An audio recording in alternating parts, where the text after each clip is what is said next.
Hey all, welcome to this week's top 10 here at the CIO PCC. Actually, you're going to get a whole bunch of top 10s over the next couple of weeks because I'm going to do a bunch of top 10 year-end lists, my favorite releases from this past year, and they're going to cover all kinds of stuff. I'm going to start out with one of the obvious ones, Mezco 112 Collective, my favorite figures they did in 2024. Now, this is kind of a weak year, I know. Personally, I think that there wasn't quite as many great figures as there has been in past years. But there was easily 10 that I could put on my list.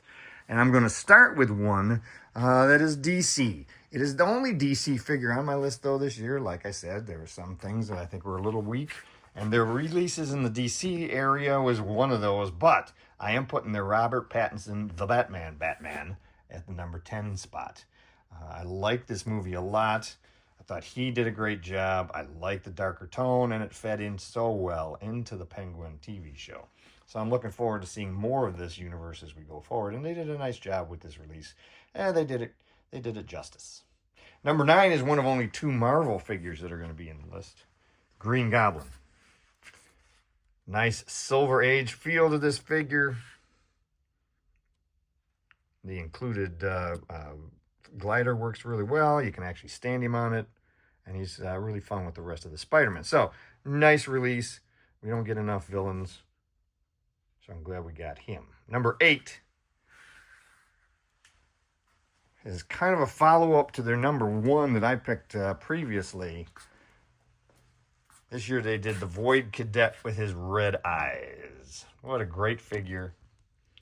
Very evil, very Darth Vader-ish. Got a lot of Star Wars feel to it. Very posable. A lot of fun. He gets number 8. Number 7 is a very recent release, like really recent, Indiana Jones. Now, this guy might be higher on some folks' list. He is a great figure. I am really glad we've got him. There was a few weaknesses. I don't love the holster. I don't love the slightly too large pants. But he's still a good release. He came with some nice accessories. And being able to swap around various heads was a nice touch as well. I don't have Tote yet to go with him. As you can see, he's a nice spot standing next to him waiting for him to go. Number 6. 2-pack. Dick Tracy and Flat Top. Sorry, I can't split them up. They came together. They're going to stay together on my list in the number 6 spot. Now, Mez loves Dick Tracy. He's a big fan. He always has been. So it's nice to see that they've finally been able to do justice to the characters, and I'm hoping we get to see more releases as we go. They've already done 4, and 4 in 1 year is pretty darn good. These two are just, you can see it, the love for the line in the quality of these guys, especially the tailoring and the huge assortment of accessories that we got. So they get number 6. Number 5 is one of only the 2 Marvel figures I said, and this time he's a variant. I know you're not supposed to like variants. But the Big Bad Toy Store variant of Ghost Rider is a fantastic release. I, like the first version, but this more retro look just really appeals to me. Again, just like that Silver Age appeal of Green Goblin, we get this costume and this cool bike that just looks so great together. So number 5 is the Ghost Rider, this exclusive version from Big Bad Toy Store. Now, that, like I said, is the last of the Marvel or DC releases that you're going to see on here. The top 4 all come from other licenses or in-house stuff. Actually, they're all other licenses.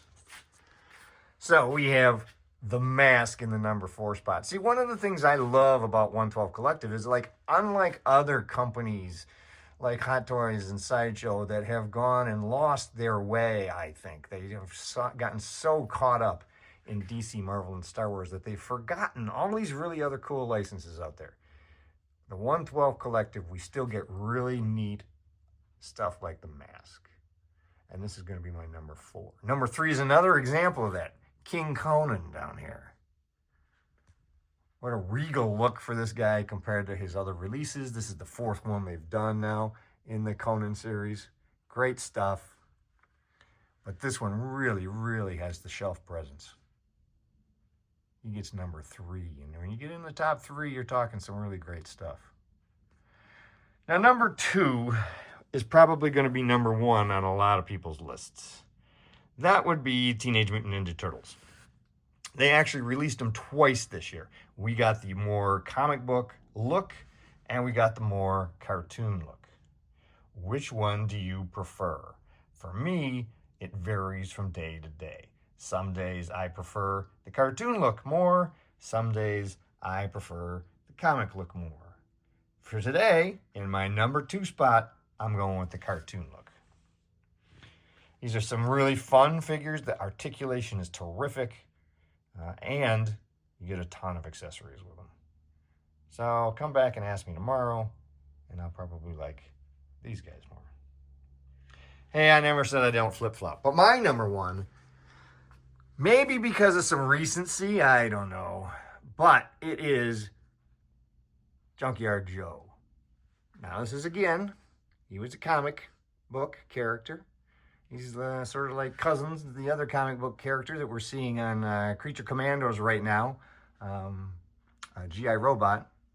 It's a lot of fun, and maybe because I like that character a lot too, an amount of recency is probably boosting this guy.